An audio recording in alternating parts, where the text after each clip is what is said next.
faut-il supprimer tout signe religieux? Vous avez quelque chose à dire? 36-28, dites Sud Radio. Il y a des histoires parfois qui sont à ce point absurdes, stupides, qu'on se pince pour y croire. Je vais vous en raconter une. Cela se passe dans un petit village du Lot-et-Garonne, Sainte-Trope de Borne, qui compte un peu plus de 700 habitants et trois calvaires vieux d'un siècle et demi. L'un d'entre eux est en si mauvais état qu'on a dû en 1967 descendre sa croix. Bonne nouvelle, un ancien habitant du village qui dispose de quelques moyens décide de rénover à ses frais le calvaire en question.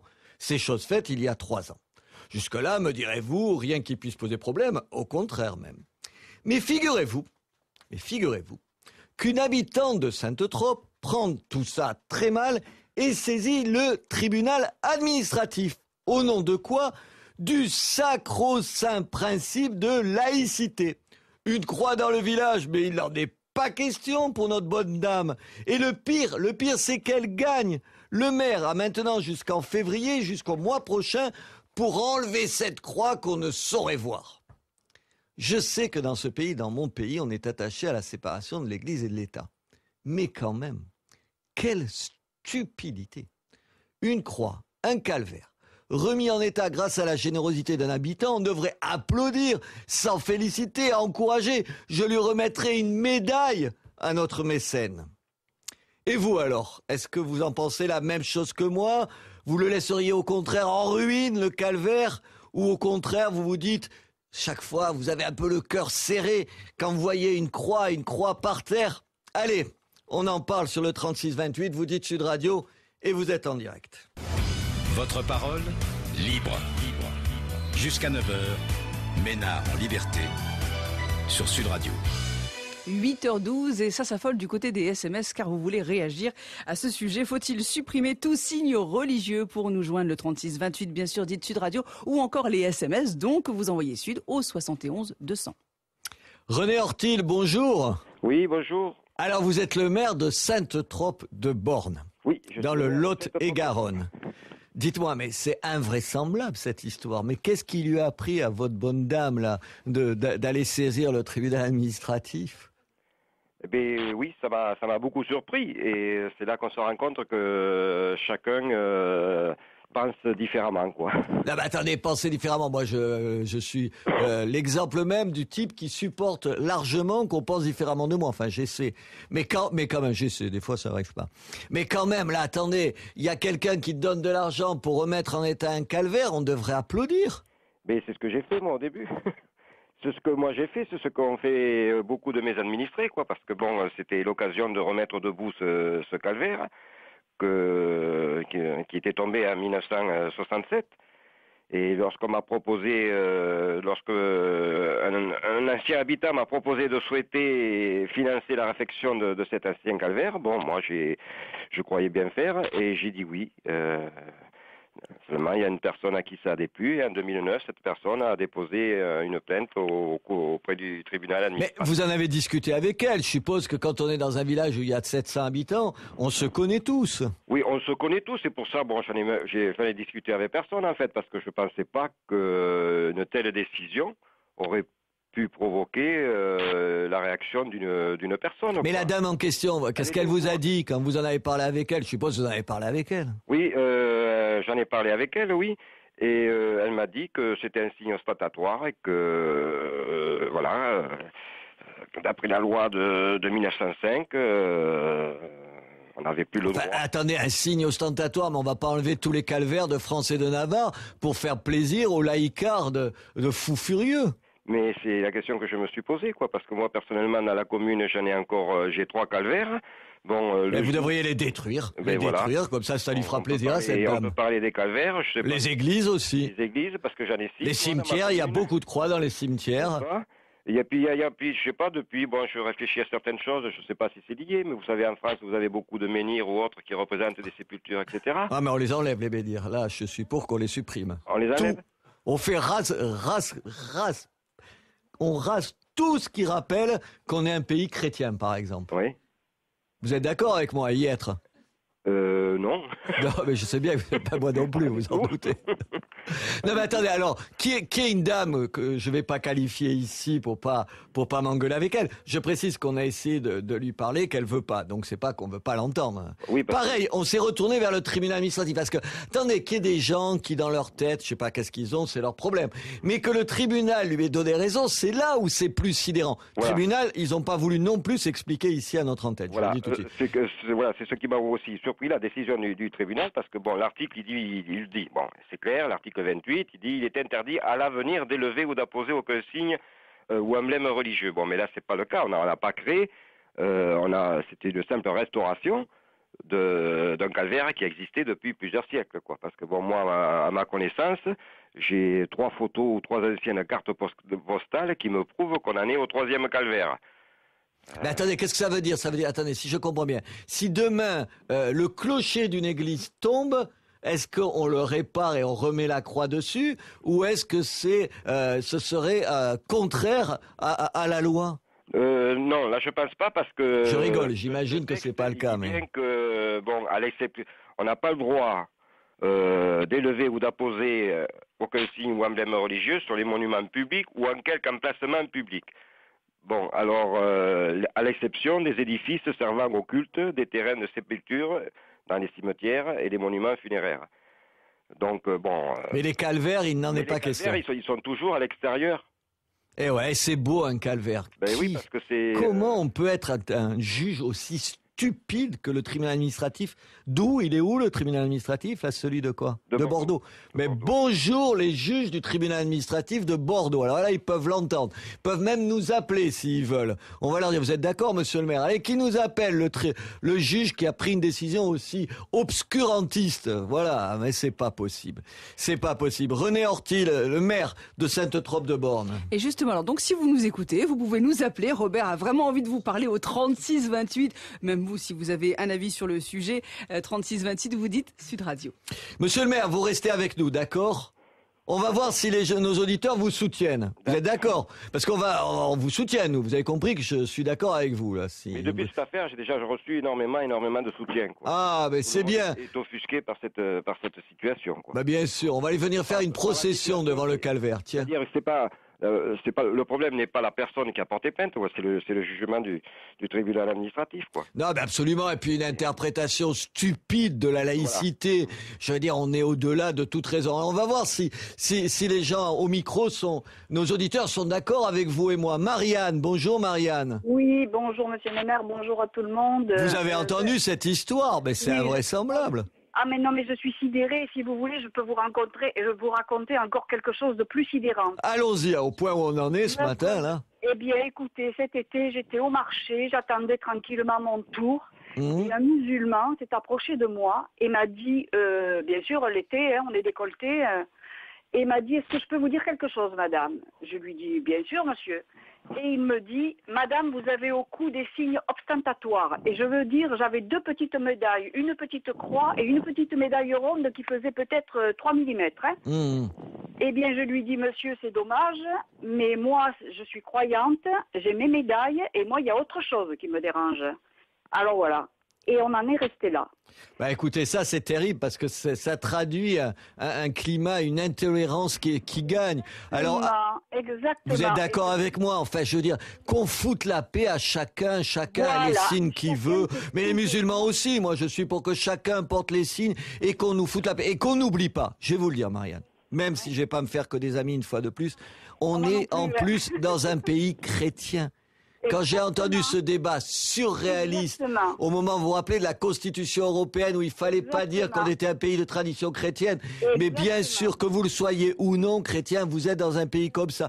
Mais vous êtes d'accord avec moi, c'est scandaleux cette histoire de calvaire là.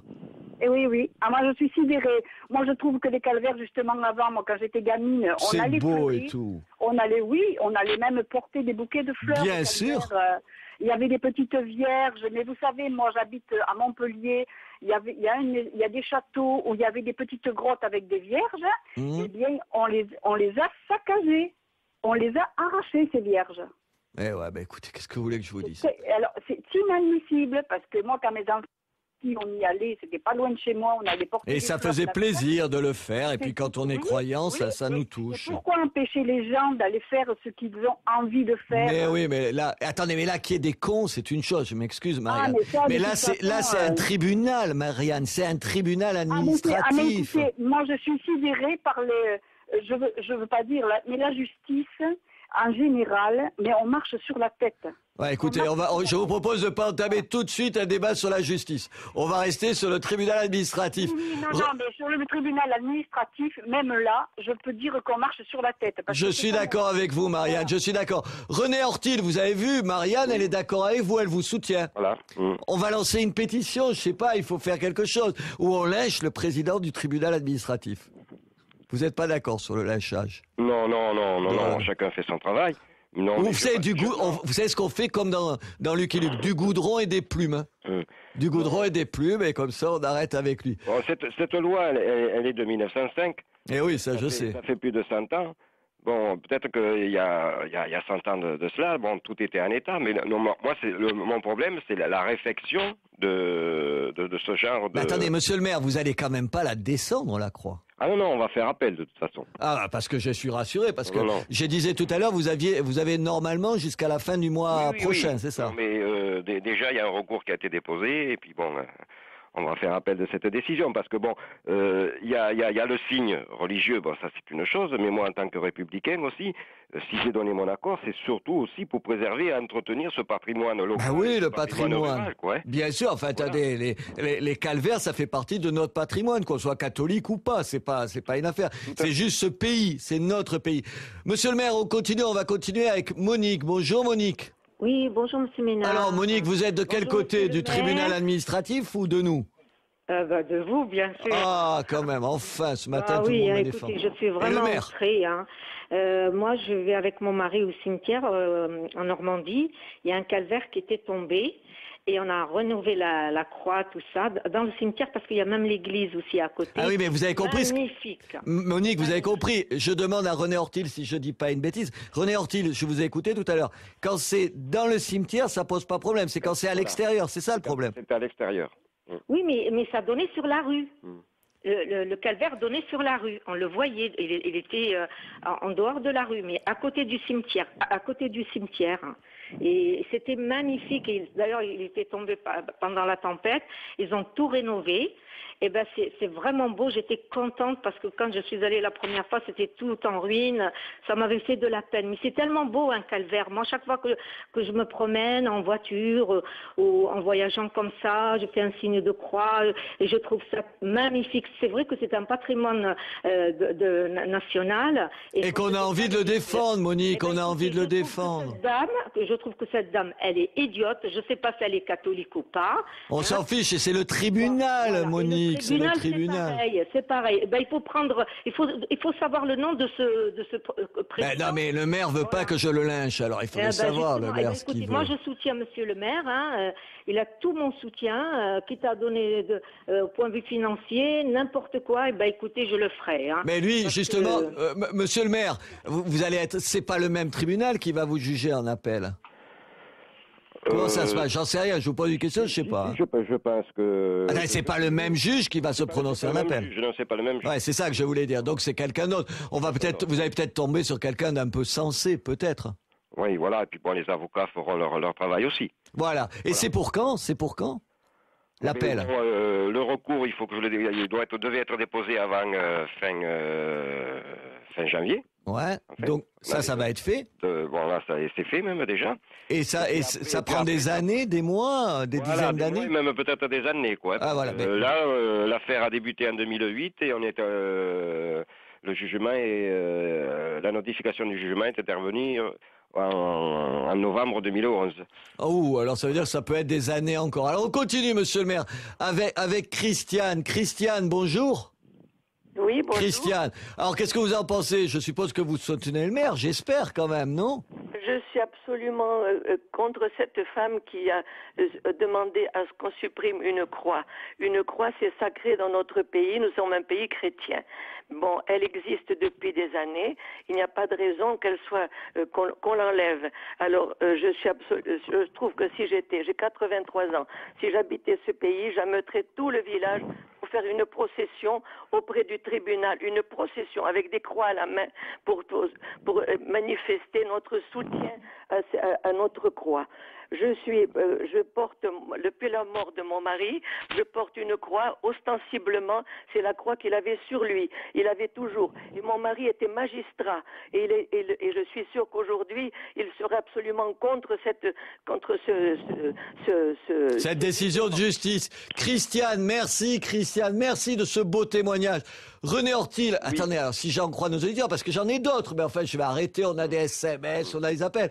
Les gens, ils sont pour vous, ils vous défendent. Eh bien, je suis tout à fait rassuré et je les en remercie. Ben voilà, vous les en remerciez. Et le premier juge qui recommence, je vous jure, du goudron et des plumes. Vous n'êtes pas d'accord avec moi? Vous avez tort, monsieur le maire. Il faut les traiter comme ça, des magistrats qui prennent des décisions aussi stupides. Non, vous voulez pas, toujours pas. Non, un maire ne peut pas non plus... Je sais que vous pouvez pas. Moi, je peux le dire, vous pouvez pas dire. Allez, le tribunal administratif, goudron, plume et lâchage. Non, je vous demande pas ça. Monsieur le maire, bravo. Cette trope de bornes, c'est donc dans le Lot-et-Garonne. C'est où exactement, à côté de Villeneuve-sur-Lot? C'est dans l'arrondissement de Villeneuve-sur-Lot, c'est au seuil du Périgord. Et pourquoi je vous dis ça? Parce que il faut qu'on aille devant le calvaire avant qu'il y ait un fou qui vous oblige à redescendre la croix. Monsieur le maire, merci. Attention, vous avez chaud aux plumes, vous aussi, vous avez des choses à dire sur cette question, vous voulez réagir. Faut-il supprimer tout signe religieux? C'est la question de Robert Ménard ce matin, 36-28, vous dites Sud Radio. Sud Radio, 7h, 9h, Ménard en liberté. Et il y a de quoi réagir ce matin avec cette question posée par Robert Ménard. Ménard en liberté vous propose de répondre à: faut-il supprimer tout signe religieux? Et tout est parti du Lot-et-Garonne. Eh oui, monseigneur Bernard Potvin, bonjour. Bonjour.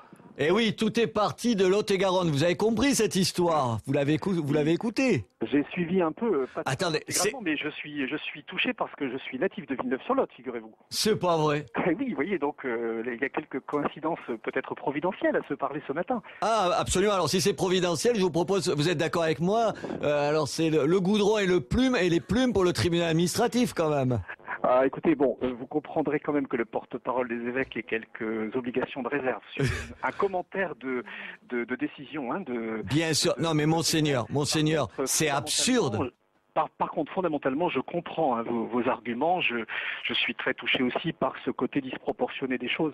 D'autant que si j'ai bien compris, ce calvaire était là de longue date. C'est bien ce que je comprends. Oui, attendez, il a 150 ans, le calvaire. Alors, s'il a 150 ans, il faut franchement... on a franchement mieux à faire dans la société d'aujourd'hui.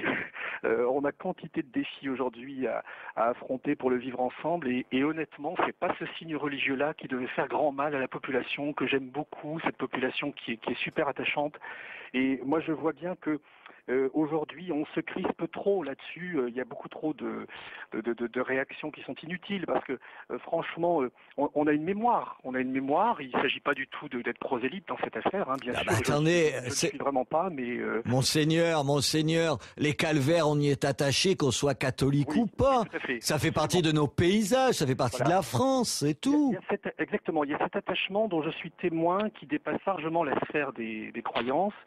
Prenons un exemple tout à fait différent, quand par exemple une sonnerie de cloche ou un... Ah oui, on devrait les interdire, les sonneries de cloche, j'avais pas pensé à ça, tant qu'on y est. Peut-être restaurées ou des choses comme ça, il y a un attachement des populations qui est très large, vous voyez, qui va bien au-delà de la sphère catholique pratiquante. Donc je comprends l'émotion. Alors moi je me dois de respecter aussi les médiations locales, vous comprenez, étant porte-parole des évêques. Ouais, vous n'allez pas taper sur le tribunal, mais enfin vous en pensez pas moins, je suppose. J'en pense pas moins, voilà. Et puis j'ai tous mes chers confrères confrères du Lot-et-Garonne que je salue à travers. Ah mais je savais pas que vous étiez là. Alors, voilà, vous voyez, vous tapez dans le mille, vous voyez.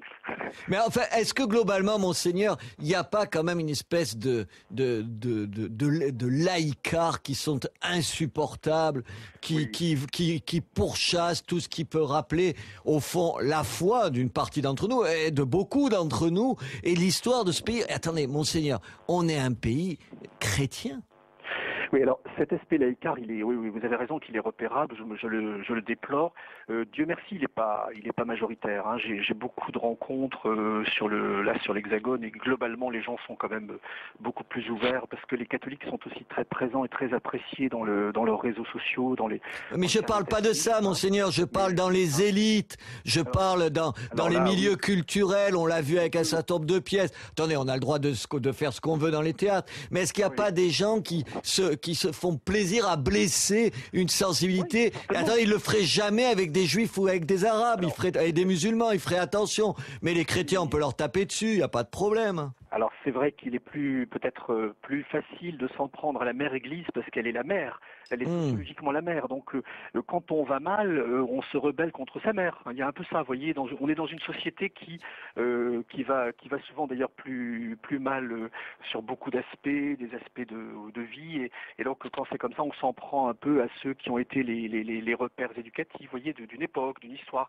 Mais en même temps, il y a aussi beaucoup d'inculture. Hein. Il y a un manque de culture, moi je crois beaucoup. Ah, vous croyez que c'est ça aussi? Oui, certainement. C'est une part d'explication, certainement. Moi, je suis très frappé de ce que souvent le durcissement, l'allergie aux religions vient souvent d'un... Mais monseigneur, vous rappelez à un moment donné Régis Debray, le philosophe, qui est en l'occurrence pas vraiment un grand catholique devant l'Éternel, il avait proposé qu'on enseigne l'histoire des religions, de toutes les religions. Il a raison, les gens savent rien, nos enfants, ils savent même pas ce que c'est l'épiphanie, à part de manger la galette des rois. Voilà. Tout à fait d'accord. D'ailleurs, je prends part à cette initiative puisque je donne moi-même un cours de faits religieux à des futurs journalistes. Donc, vous voyez, je vous rejoins. Ah, mais on va vous embaucher ici. Vous allez venir à l'antenne parler un petit peu des faits religieux. Ouais, ce serait bien. En tout cas, ce serait bien.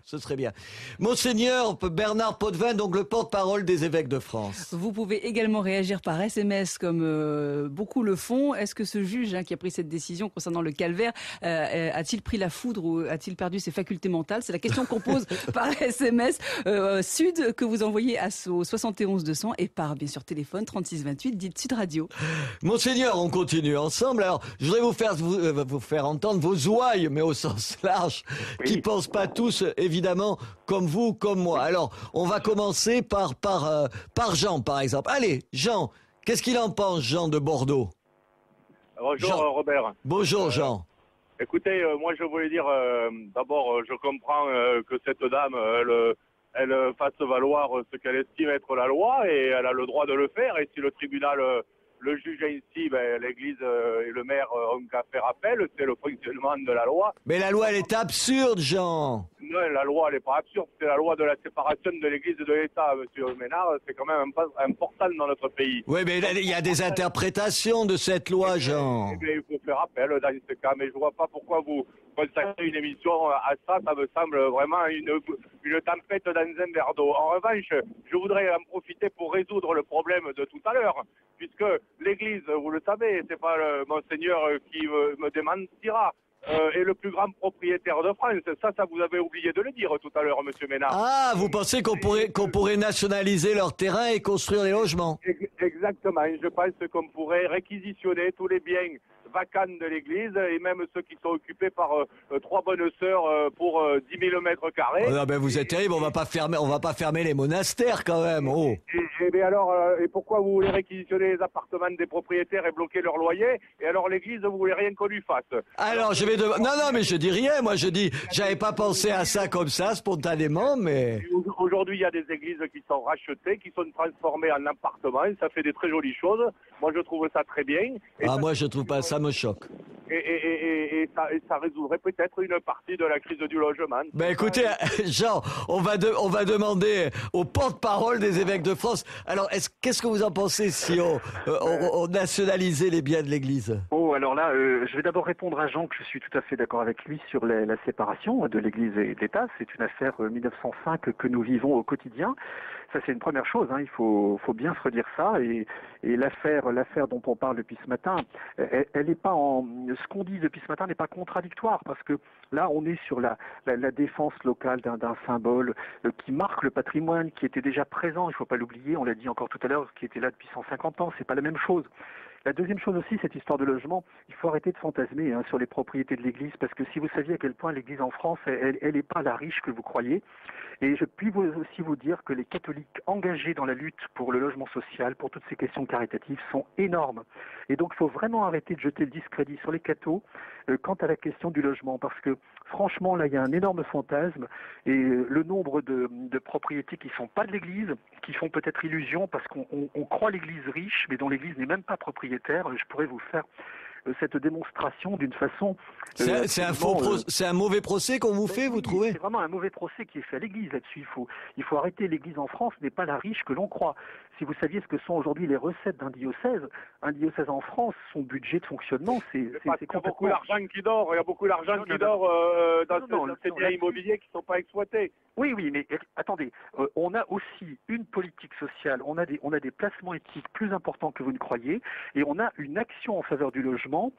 Allez voir tout ce que font les catholiques sur le plan social aujourd'hui. Monseigneur, juste une question, pas tout à fait sur le même sujet, mais un prêtre, il vit avec combien? Et le prêtre aujourd'hui, il tourne autour de 1 000 euros par mois. Et puis il est simplement logé par un presbytère qui est soit propriété communale, soit propriété du diocèse. Voilà, c'est ça la réalité du prêtre. Et le prêtre français, c'est quelqu'un qui vit comme ça modestement et qui cherche pas d'ailleurs à dire qu'il est misérable. Il dit pas qu'il est misérable, mais il vit modestement. Il vit modestement. Monseigneur, on va continuer avec. Allez, on va reprendre quelqu'un, mais qui lui aussi critique ce qu'on est en train de dire. C'est Pascal à Paris. Pascal? Oui, bonjour. Alors Pascal, vous êtes de quel côté de... Je rejoins pas ce que le monsieur est en train de dire. Bonjour tout de suite. Enfin là, on mélange le calvaire avec les appartements. Je pense qu'il a une petite... Non, on revient au calvaire, Pascal. Le calvaire, ça gêne pas du tout. Je veux dire, bon voilà, on a un patrimoine à garder. J'ai cru que vous étiez contre le calvaire, vous aussi. On n'est pas là pour fermer ni les églises, c'est des choses à visiter, c'est des choses, ça va pas remplacer pour mettre quoi dans les logements. C'est aussi des lieux où on peut prier, vous savez aussi. En fait, c'est la liberté de chacun. Moi, ce que je veux, c'est qu'on garde des églises dans tous les pays, que ce soit au Soudan, en Irak. Moi, je me déplace souvent en Arabie Saoudite. C'est vrai que ça m'emmerde un petit peu. C'est vrai que quand on voit toutes les Saoudiennes à Paris voilées, et que quand on va à Jeddah, on oblige à vous mettre la baya parce que c'est obligé de se faire... Et attendez, dans toute cette partie du monde, il y a une seule église à Doha, au Qatar. C'est le seul. Non, on la brûle. On en a brûlé une. C'était au Nigeria. Non, je vous parlais dans le Moyen-Orient. Oui, dans le Moyen-Orient, mais au Nigeria, qui s'est passé pour le Noël, on a tué des chrétiens. Donc vous êtes d'accord avec Monseigneur Potvin? Voilà, la mosquée, ça me gêne pas, l'église, ça me gêne pas, le bouddhisme, ça me gêne pas. Voilà, moi, je veux que chacun n'emmerde pas les autres. Voilà, c'est tout. Alors, attendez, on va se retourner vers Monseigneur Bernard Potvin qui va vous bénir parce que vous dites la même chose que lui. Vous êtes d'accord, Monseigneur? Je salue Pascal, et puis oui, je le remercie beaucoup de cet appel au vivre ensemble, parce que quand il dit que chaque religion a ce droit d'exister, il dit en même temps qu'elle doit être respectueuse des autres, et il a tout à fait raison. Mais Monseigneur, est-ce que je peux vous dire quelque chose? Oui. Moi, j'ai souvent l'impression que l'Église, vous la représentez, alors je parle à vous avez un peu honte de vous. Comme si vous étiez toujours, vous saviez, il faut pas trop la ramener, on a tellement été puissant qu'aujourd'hui il faudrait se cacher un petit peu. Regardez les musulmans, moi j'ai rien contre les musulmans, mais ils ont un islam qui existe. Ils sont fiers d'être musulmans. Nous, parce que je suis catholique, on a l'impression qu'il faudrait un peu avoir honte de ce qu'on est. Je me trompe, je dis des bêtises? Non, alors vous avez raison que je vous rejoins sur le fait que depuis quelques décennies, les catholiques étaient trop discrets sans doute. Quand même. Ils étaient complexés des catholiques. Et ça, je suis assez d'accord avec vous que moi j'assiste quand même aujourd'hui à un réveil de ce côté-là. Hein. Il y a quand même une participation plus grande, il y a une volonté de s'exprimer. On est souvent sollicité, la preuve, je suis à l'antenne ce matin, vous voyez, vous m'invitez. On est quand même souvent aujourd'hui appelé à dire notre position. Donc à mon avis, c'est en train de se déplacer. Les catholiques sont comme décomplexés, mais en même temps, il faut toujours le faire dans un débat, vous voyez, dans une participation respectueuse de tous, parce que bien sûr, mais ça n'empêche qui est très fragile. Hein, mais monseigneur, ça n'empêche pas d'affirmer. Vous êtes catho, vous êtes évêque, vous représentez les évêques de France. Nom de Dieu, il faut le dire fort et défendre. Sinon, vous seriez musulman ou bouddhiste, sinon. Je suis à votre micro pour dire ce que je pense. Voilà, monseigneur, vous restez avec nous, on va continuer le débat. Faut-il supprimer tout signe religieux? Vous réagissez au 36-28 et vous dites Sud Radio. Et tout de suite sur Sud Radio, retour à la liberté de parole. Ménard en liberté. 8h48 et il fait parler ce calvaire de Sainte-Trope de Borne avec Robert Ménard et vous qui réagissez. Faut-il supprimer tout signe religieux? 36-28, dites Sud Radio. Monseigneur Bernard Potvin, vous êtes toujours avec moi? Oui. Porte-parole des évêques de France. Écoutez, je voudrais vous faire entendre quelqu'un qui ne doit pas penser comme vous. Enfin, on va voir. Pascal Lenoinic, bonjour. Bonjour. Vous êtes secrétaire national du parti de gauche, Monsieur Mélenchon, sur les questions de laïcité. Vous êtes même l'auteur d'un petit traité de laïcité. C'est ça, je dis pas de bêtises. Jusque-là. Pas de bêtises. Jusque-là. Attendez, vous allez venir les bêtises, ça va pas tarder. Pour vous, en tout cas. Vous avez vu cette histoire, c'est invraisemblable. On peut être pour la séparation de l'Église et de l'État sans être un laïcard fou furieux quand même, non? Oui, mais je crois que ce que vous faites dans votre débat, c'est que vous déformez le débat. Pourquoi? Est-ce qu'il est question à un moment donné de supprimer l'ensemble des calvaires, de fermer les églises? Jamais. Bien sûr. C'est certainement pas la position ni de notre parti, ni des juges, ni de ceux qui appliquent la loi de 1905 de séparation. Là, la question par rapport à ce calvaire, c'est que s'il était question d'un calvaire en état, qui était délabré et qui aurait été rénové, le fait culturel se serait imposé aux juges. Là, le problème, c'est qu'il y a eu 40 ans de séparation. Et donc, on ne peut pas invoquer l'usage d'un terrain à des fins à un moment donné qui ont été perdus, hein, qu'on le veuille ou non, c'est pas là un jugement que de valeur, et retrouver après un usage défendu par un certain nombre de citoyens contre l'avis de d'autres. Attendez, attendez, je comprends bien. Les autres calvaires ne sont pas menacés dans la commune, les églises ne sont pas menacées, et à aucun moment les juges ne demandent à fermer les calvaires. Bien sûr, on a compris. Mais est-ce que ça reste pas absurde?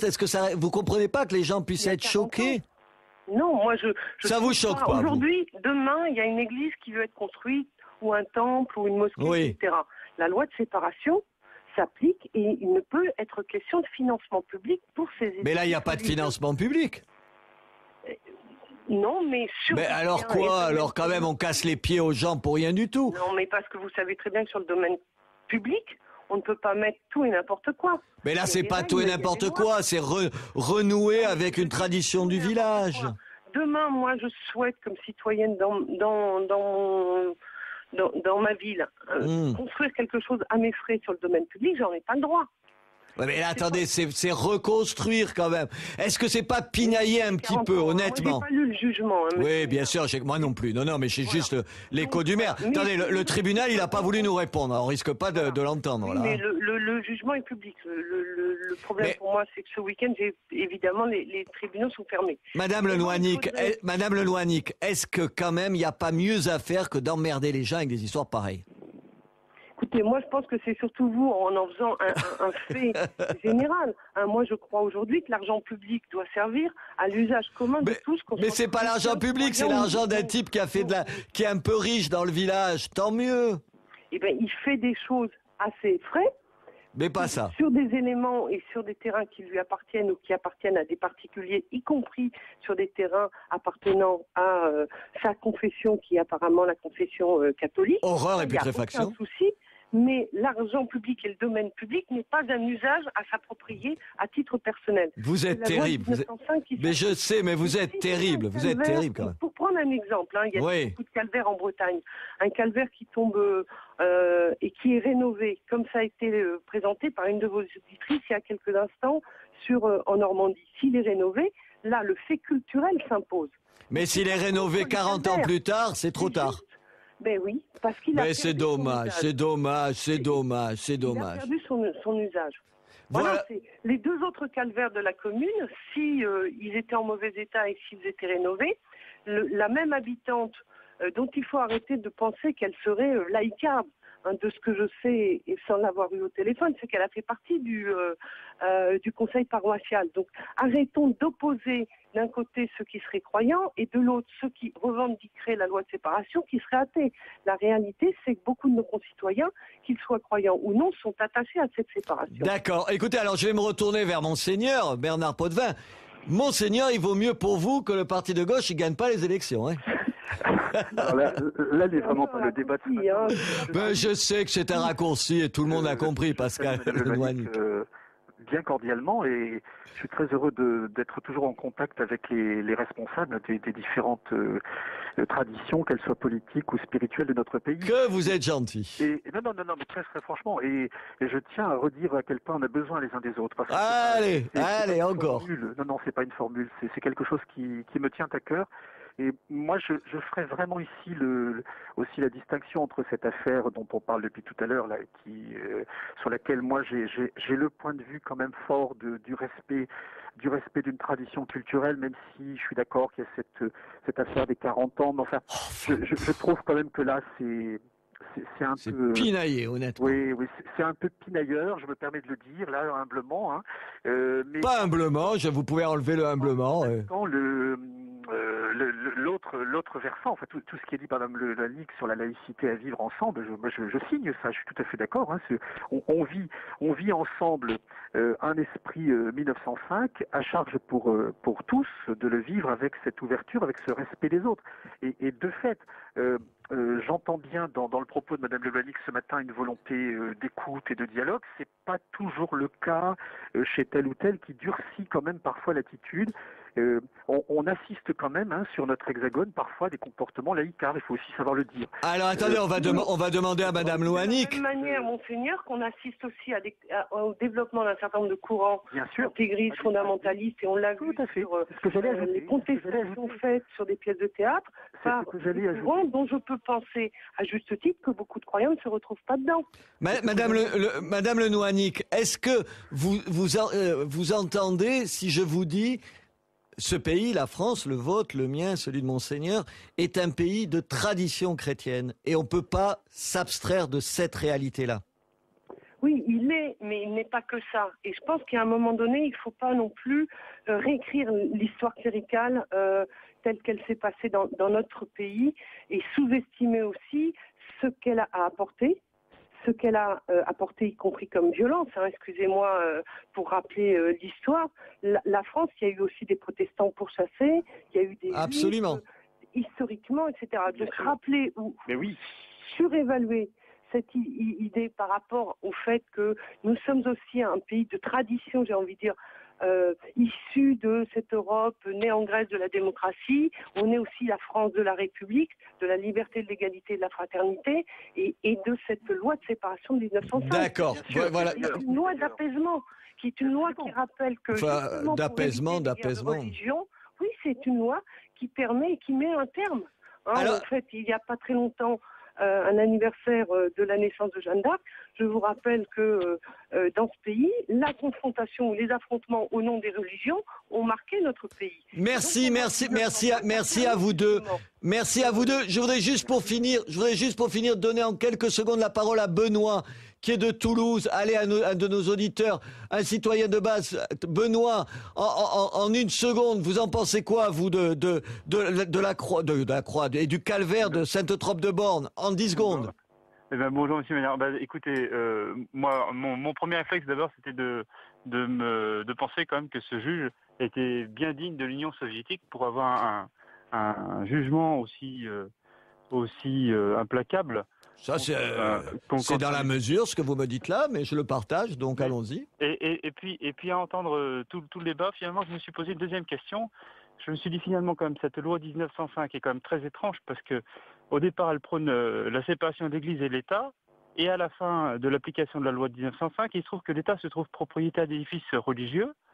Et il y a quand même une confiscation qui est absolument incroyable. Mais écoutez, Benoît, merci. On y reviendra avec Monseigneur Bernard Potvin, avec Pascal Lenouanic, qui est une spécialiste des questions de laïcité. Là encore, ce sera un thème pour les présidentielles qui viennent. Merci à tous pour votre participation. Et juste, je voudrais signaler, Robert, que Ménard en Liberté crée des liens, puisque dans le premier sujet tout à l'heure, il y avait Alain qui vivait dans une caravane. Eh bien, il a été mis en relation avec Josiane qui lui propose un studio. Mais c'est génial. C'est formidable, on est très contents. Et on vous tient au courant, nos chers auditeurs. On vous dira si il a quitté sa caravane pour un logement digne. Échanger, contester, révéler. Sud Radio 3628. Ouvrez-la.